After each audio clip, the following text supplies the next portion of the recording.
Alright, so nagbabalik tayo sa ating violin tips and tricks. And for today's video, let's talk about what you need in order for you to play by ear, especially sa violin, no? Ano yung mga kailangan mong ma-master na techniques, no? If you really don't want to read music sheets, no? Or meron kang background sa music and you just want to be able to play songs that you like, no? And you don't really have the luxury of time to learn how to read notes, or you want to read notes. Ayan.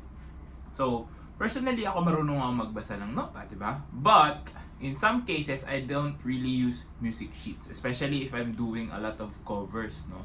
So, most of the time, when you watch my covers, people tend to ask, where did you get the music sheets? So, personally, I don't use music sheets on a lot of my covers. Minsan meron pag nagmamadali, no? Because these songs that I play are songs that I actually know, no? Personally, no?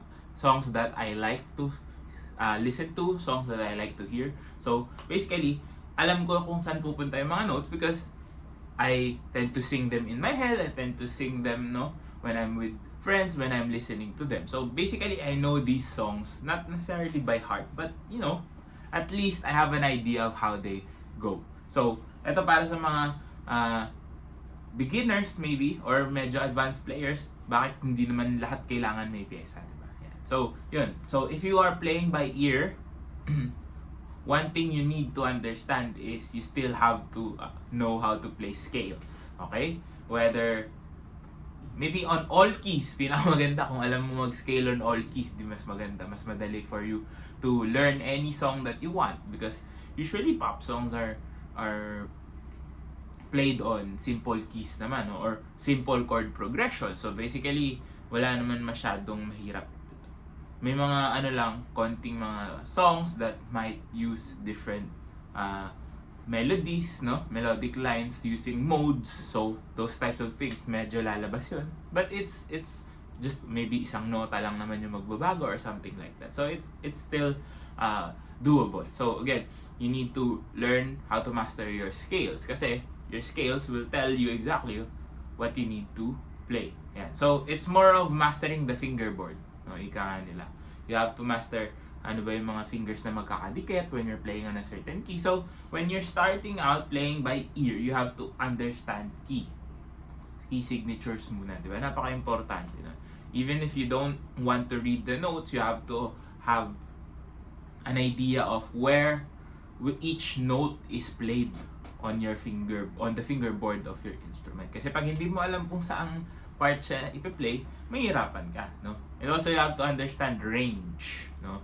Yung iba kasi, ipi-play lang nila by ear. Like for example, there are songs na yung umpisa medyo octave lower kinakanta yung verse, diba? Tapos yung next verse octave higher. Pero hindi mo magagawa sa violin because again, we're limited, no? The lowest note that we have is the open G string, no? Which is technically a little bit high, no? If you're playing, kung kunwari nagpe-play ka for a male voice, diba? Medyo mataas siya compared to other instruments, yung pinaka-lowest notes nila. So, sometimes you have to adjust, no? You have to play an octave higher or stay on one octave na hindi katunog na katunog nung piplay mo na piece, no? So, you have to understand the range of what you're playing, no? Sometimes, syempre, kung hindi pasok sa scale, for example, D major, diba? Hindi mo ma-play yun ng one octave lang because you have to go to the third position. So, you have to also take those things into consideration or take those things into account, no? So, pwede naman magpa-transpose, no? Change mo na lang ng key so that it becomes comfortable for you. Kasi when you play by ear, no, you have to really work on your fingers, no? It's more of a left hand thing. And then, of course, yung right hand or yung bowing, it comes out to the quality of sound that you want to produce. So, you have to have good bow technique, no? Magandang bow technique in order for you to produce different sounds. Because again, if you're playing by ear yung mga pop songs, syempre, you want to imitate, no, a certain tone, no, or a certain voice, no? For example, gusto mo very heavy yung sound niya. So, paano mo yun gagawin? You have to have good bow technique, no? If you want light and airy sounds, paano mo rin yun gagawin? Saan ka magpe-play on your instrument? Where do you position the bow? How do you move the bow? Do you move it fast? Do you move it slow? So, may mga factors din that you need to consider when you're playing those things, no? So, akala kasi ng iba, pag sinabi mong tinetenga lang, madali lang yan. Well, technically, it's not. Because yung iba mangangapa, no?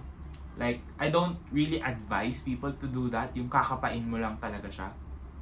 You still have to have this sort of mindset na you are in a grid or you are being guided, no?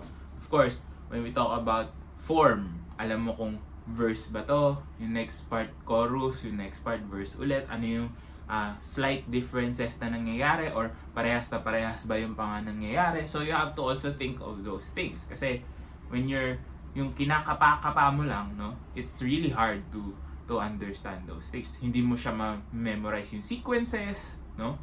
So you have to understand form within the bounds of your capability, no? So hindi mo kailangang mag-aral ng music theory, but you have to understand na, etong part na to, ganito yung key niya, ganito yung nangyayari, ganito yung mga notes na ipe-play ko. Next part, ganito yung nangyayari. Let's say, nag-change key. Dapat aware ka na nag-change key.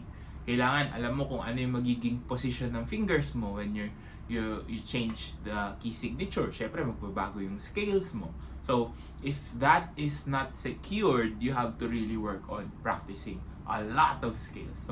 So hindi naman kailangan na practice mo lahat. No? So, for example, you just have this one piece na gusto mong aralin. So, let's say the key is on D major. So, practice your D major scales. Let's say hanggang 2 octave scales. Marami ka na matutugtog doon. No? Now, it changes to another key. Also, practice that key. Because, well, technically, if you are performing live and wala kang piece, you're technically playing by ear, right? Kahit na sabihin mong binasa mo yung mga nota, you're still trying to figure it out. Everything technically is played by ear. No, it's just a matter of how or the process that you got into, how you started playing the piece, no? Kasi ako personally nga, if I'm really not comfortable with a piece, or a song, that's the time I try to look for music sheets, no, music scores, kung meron. But if there's none and I'm comfortable with the piece, or I'm really familiar with the song, madali ko siya nakakapa. So, it just saves me more time. Instead of, practicing a score, magbabasa ka mahaba pa, no?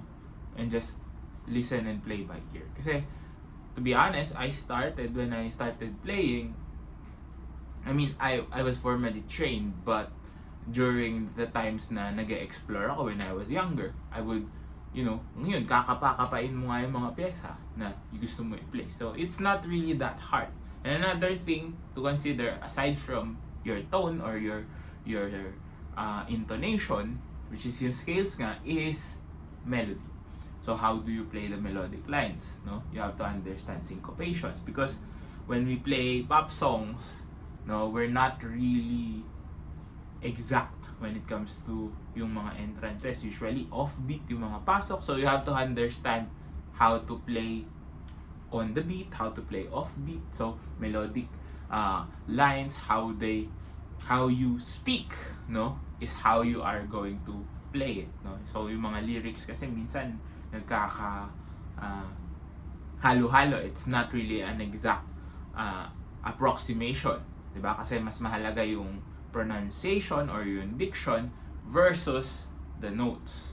So dun papasok yung which notes do you slur, which notes do you detach, kailangan ba connected sila. So you also have to have this mastery of movement with your right hand talaga. So when you want to learn how to play by ear, those things need to be secured in order for you to have an easy time and have fun playing by ear, diba?